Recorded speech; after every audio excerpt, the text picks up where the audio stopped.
She didn't marry for love. She married to save her family.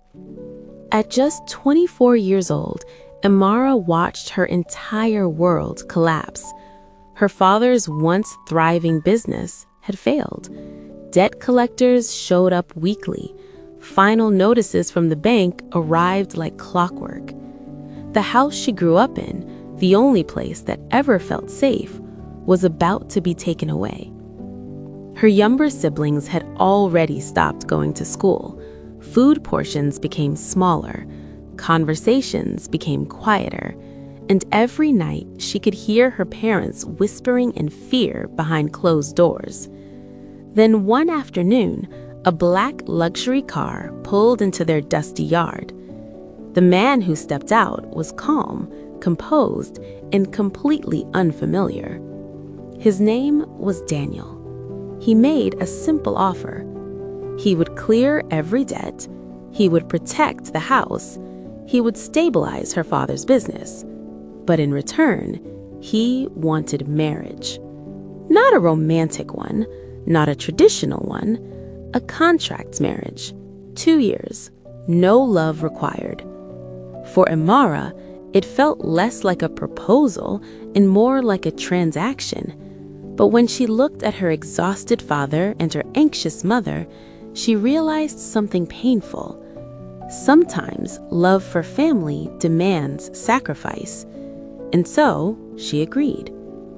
The wedding was small and quiet. There was no music echoing through the hall, no bright smiles, just signatures on paper and a future built on obligation. That first night in their new home, everything felt unfamiliar. The walls were larger, the rooms were colder, and the silence between them was heavy. They lived like polite strangers. Separate rooms, minimal conversation, careful distance. Amara marked the days quietly in her mind.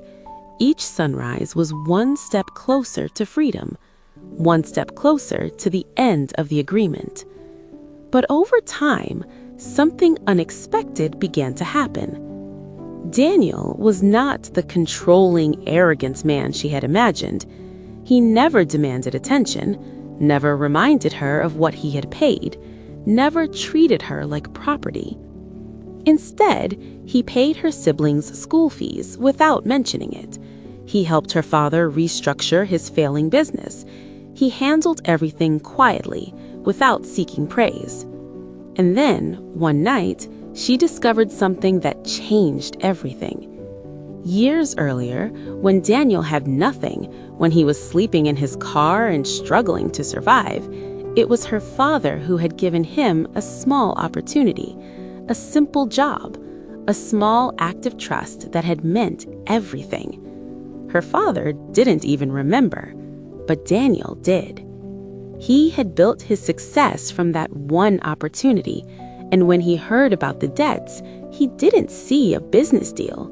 He saw a chance to repay kindness, and he never told her. He never used it to gain sympathy, never tried to earn affection through guilt.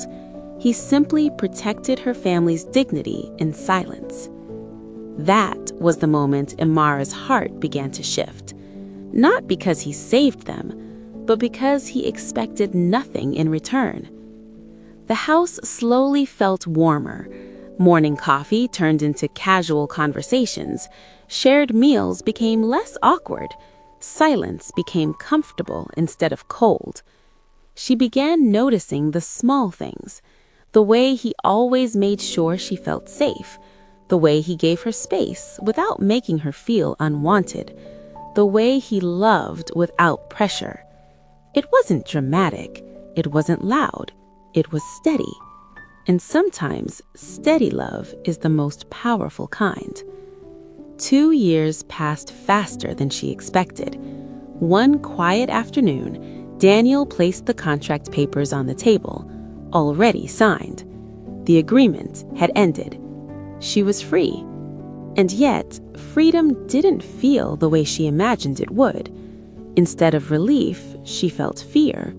Instead of excitement, she felt loss. because somewhere along the way, the stranger she married became the one person she trusted most. He had kept his promise, he never trapped her, but she realized something important.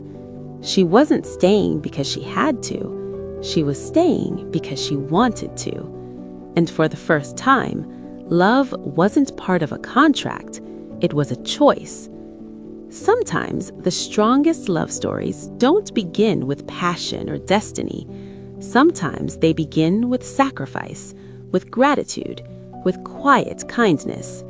Sometimes love grows slowly in shared spaces, in unspoken understanding, in actions that expect nothing back.